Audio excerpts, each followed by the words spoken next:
इस समय हम हैं रायबरेली में। देश की हॉट सीटों में से एक रायबरेली भी है। यहाँ से कांग्रेस पार्टी के चहेते उनके बेटे राहुल गांधी चुनाव लड़ रहे हैं। किसान यूनियन के अध्यक्ष मिले हैं और ये किसानों के मुद्दे पर बात करने के लिए हमारे साथ हैं। किसानों का मुद्दा इतना संवेदनशील मुद्दा होता है कि उस पे सरकार के बिना काम नहीं हो सकता है। इसलिए ये इंडिया अलायंस के जो सत्ताधीश्वर लोग हैं जो चुनाव लड़ रहे हैं उनका साथ दे रहे हैं और इसीलिए ये रायबरेली के कांग्रेस कार्यालय में इस समय मौजूद है। हम भी कांग्रेस कार्यालय में मौजूद हैं। चुनाव पर हम चर्चा कर रहे हैं। इनसे जानने का प्रयास करते हैं कि क्यों, क्या और कैसे यहाँ। बाबू जी बताएं।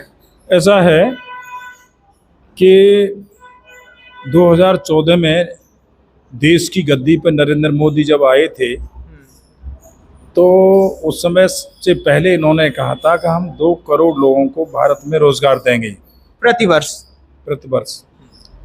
और दूसरा ये था कि हम किसानों को आमदनी दूनी करेंगे। लेकिन 2014 में जीतने के बाद 15 लाख रुपया आएगा, जो काला धन है हिंदुस्तान के, ये कांग्रेसियों पर, इन पे ऐसा करके कहा उन्होंने, मोदी जी ने 15-15 लाख बटाएगा और हम आपको देंगे। कई ऐसी झूठी घोषणाएं की जिनको बाद में गुजराती जुमले बनाकर अमित शाह ने खत्म कर दिया। लेकिन चुनाव जीतने के बाद सबसे पहले नंबर 8वें दिन नरेंद्र मोदी ने एक कानून बनाया कि कोई भी प्रदेश का मुख्यमंत्री किसानों को फसलों का बोनस नहीं दे पाएगा। डीजल, पेट्रोल और रसोई गैस का जो कच्चा पेट्रोलियम प्रोडक्ट है बहुत सस्ता मिल रहा था, आज भी मिल रहा है, लेकिन उसको इन्होंने आधे रेट पे इनको बेचना चाहिए 40 रुपये लीटर, लेकिन ये 90-100 बेच रहे हैं। तीसरा ये है कि यानी झूठ पे झूठ बोलते गए ये। और आज स्थिति ये है कि आज से 3 साल पहले इन्होंने कॉन्ट्रैक्ट फार्मिंग का कानून किसानों के खिलाफ बनाया। उसमें न तो लोकसभा की कोई संसद की राय ली, न विपक्षी नेताओं की राय ली, न भारतीय किसान यूनियन किसान संगठन के देश के नेशनल लीडर जिसमें एक मैं भी हूँ, ऐसे लोगों की सरकार ने राय ली। एक ऑर्डिनेंस जारी कर दिया, राय नहीं ली और अध्यादेश में कानून बना दिया, अध्यादेश से। तो उस पर आंदोलन पंजाब हरियाणा के लाखों लोग आए, बाद में यूपी भी जुड़ गई और आपका मध्य प्रदेश और उत्तराखंड और मध्य प्रदेश और राजस्थान सब जुड़े। तो 710 लोग उस आंदोलन में मरे 13 महीने में। और लखीमपुर खीरी में केंद्रीय गृह राज्य मंत्री अमित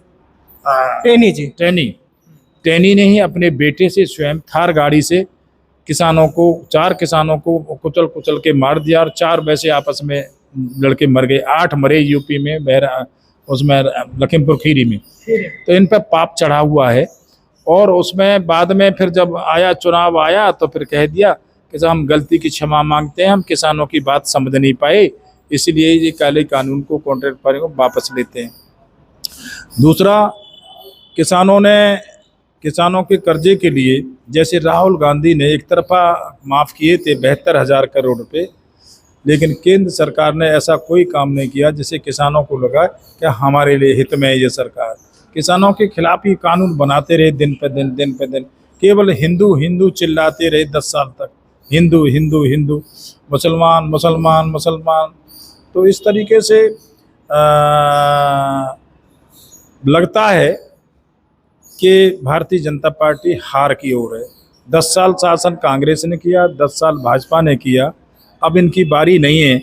और दिन पे दिन भाजपा की वोट कम होते जा रहे हैं। जनता ने मन बना लिया है, देश की जनता ने, कि भारतीय जनता पार्टी देश को गुमराह करती है। इतना टैक्स है हिंदुस्तान की जनता पे, संसार में सबसे ज़्यादा टैक्स है तो हिंदुस्तान में है। संसार में 350 मुल्क हैं, उसमें भारत देश के अंदर सबसे बड़ा टैक्स लगा रखा है। और 5 किलो गेहूं और 5 किलो चावल में वोट बहका के लिए जा रही थी, लेकिन ये नहीं ध्यान किया उन लोगों ने, वोट देने वालों ने, कि हम पर टैक्स कितना है। उदाहरण के लिए पेट्रोल ही लगा लीजिए, एक मोटरसाइकिल रखा हुआ है तो 100 रुपये की पेट्रोल फूकती है, तो आधी कीमत का तो 50 रुपया रोज से वही हो गया। बाबू जी, अब एक बात आप हमारी सुनिए। उनका दावा ये होता है कि इस जो योजनाएं हैं, एमएसपी का दाम दुगना कर देने से बड़े किसानों को लाभ होगा। जो एकदम निम्न, मतलब जिसको वंचित शोषित दलित कहा जाता है इस देश में, उनको हम राशन दे रहे हैं, उनको और किसी ने राशन नहीं दिया है। क्या किसान की आय दुगनी करने के बाद उनको उस रेट में, जो आज रेट है उससे दुगनी रेट में अन्य नहीं मिलेगा खाने को? वो कैसे खाएंगे फिर? ये भाजपा के लोग कहते हैं। क्या चाहते ये भाजपा के जो लोग कहते हैं, आप क्या चाहते हैं कि यूनियन बनाकर आप अपनी आय दुगनी करवा लीजिए, उसके बाद फिर वो लोग भूखे मर जाए देश के लोग? गलत गलत कहते हैं। अब आने दो, ये कांग्रेस का शासन लौट फिर के आ रहा है, मुझे लग रहा है। लग रहा है कि आ रहा है? हाँ, लग रहा है।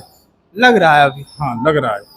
मेरा जो नेटवर्क है हिंदुस्तान में किसान यूनियन के नेताओं का, रिपोर्ट दे रहे हैं कि भाजपा बहुत पीछे चल रही है, दिन पे दिन भाजपा कम होती जा रही है। उसके बाद देखना, अखिलेश ने कई सभाओं में कहा कि हम बढ़िया ब्रांड का आटा देंगे।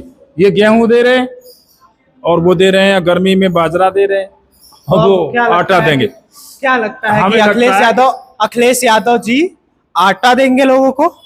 बिल्कुल आटा देंगे, हमें लग रहा है। क्योंकि जो भाजपा ने गलतियां की, उस गलती की वजह से भाजपा जा रही है। इंडिया गठबंधन जीत रहा है। आपको नहीं लगता कि आपके सहयोगी और समाजवादी पार्टी के मुखिया अखिलेश यादव पीटीए पर चुनाव लड़ना चाह रहे हैं? आपके नेता राहुल गांधी भी पिछड़ा दलित अल्पसंख्यकों की बात करते हैं, हम और जातीय जनगणना जैसी बातें करते हैं। हम भारतीय किसान यूनियन के लोग हैं, हम नेता किसी को नहीं मानते, अराजनैतिक लोग हैं। अगर ये गलती करेंगे कांग्रेस वाले तो इनके खिलाफ भी झंडा गाड़ देंगे। हमने कांग्रेस के खिलाफ देश भर में कितने 37 साल हो गए हमें, 37 वर्ष। ये रायबरेली की किसान यूनियन का मैं नींव रखने वाला हूँ, चौधरी हरपाल सिंह अलीगढ़ का, और बहुत सारे जिलों में हमने, लखनऊ की नींव मैंने रखी है। तो हमें लग रहा है कि ये जो गलतियां भाजपा करती जा रही है उसको ये पूरा करेंगे। जो कमियां हैं इनको मालूम है, पॉलिटिकल लोगों को, हमें भी मालूम है, और ऐसे काम करेंगे देखना दंग रह जाओगे। और सरकार तो केवल पूंजीपतियों की है, 10 लोग हैं सरकार के नुमाइंदे। अब अडानी अंबानी जैसे 10 लोग हैं। ये 10 का नेता है, नरेंद्र मोदी 10 के नेता हैं, और ये 140 करोड़ के बिल्कुल नहीं है। गलत कहते हैं ये रिजल्ट आ रहा है। लेकिन आप 10 लोगों के लिए मालूम पड़ जाएगी 140 करोड़ के हैं कि ये 10 लोगों के, केवल पूंजीपतियों के लिए जहाज 5 करोड़ का जहाज राहुल गांधी दे आए थे ठेका, और सत्ता बदलने के बाद और वो 17 करोड़ का आया, तो अंबानी खरीद के लाया, और सारे काम देश के पूंजीपति करेंगे, बड़े बड़े धन्ना सेठ। बन जाएगी कांग्रेस की सरकार तो किसान यूनियन के लिए क्या करेंगे वो? किसानों के लिए करें तो किसान यूनियन है, हमारी मांग है। हम तो इसलिए तो शेषनाग अवतार है किसान यूनियन का। हमने तो दिल्ली में हराया था, दिल्ली में किसान यूनियन ने हराया। न समाजवादी पार्टी हरा पाती मोदी को, न कांग्रेस हरा पाती, न कोई और हरा पाती। किसान यूनियन ने हराया। मंच पे कोई नेता झांकने नहीं दिया, मंच पे कोई भी पॉलिटिकल लीडर नहीं आया, आने नहीं दिया। जब जाके ये किसानों की जमीन बची है ना, ये तो देश का बेड़ा गर्क कर रहे थे मोदी जी, इसलिए इनका कोई नंबर नहीं है। जो दिन पे जा रहा है, वोट भाजपा के कम होते जा रहे हैं। 40 सीट यूपी की, मैंने पहले भी कहा था, अब भी कह रहा हूँ, इंडिया गठबंधन जीत रहा है यूपी से 40 सीट, इनको 20 मिलेंगी, केवल 20 40 20 नहीं, 20 40 60 हो गया तो 20 कहाँ जाएंगी? हाँ, ऐसा है कि 40 सीट तो इंडिया गठबंधन जीतेगा, है कुछ बसपा भी जीतेगी 2-4, और भाजपा जीतेगी। इसलिए जो है यहाँ शासन कांग्रेस का घूम फिर के आ रहा है, हमें पूरा भरोसा है। ठीक है, तो किसान यूनियन के लीडर थे, ये दावा कर रहे हैं कि जब कांग्रेस गलत करती थी तो हम कांग्रेस के पक्षधर नहीं थे। आज भाजपा गलत कर रही है किसानों के लिए तो हम उसके भी पक्षधर नहीं हैं।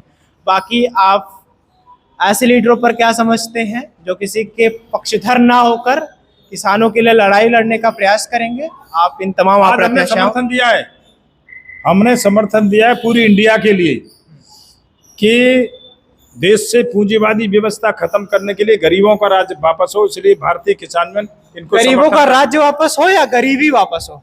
गरीबों का राज आए, जब तो गरीबी दूर होगी। ये तो पूंजीपतियों की बात करते हैं, 16 लाख करोड़ रुपए माफ कर दिया पूंजीपतियों का, बट्टे खाते में डाल दिया है।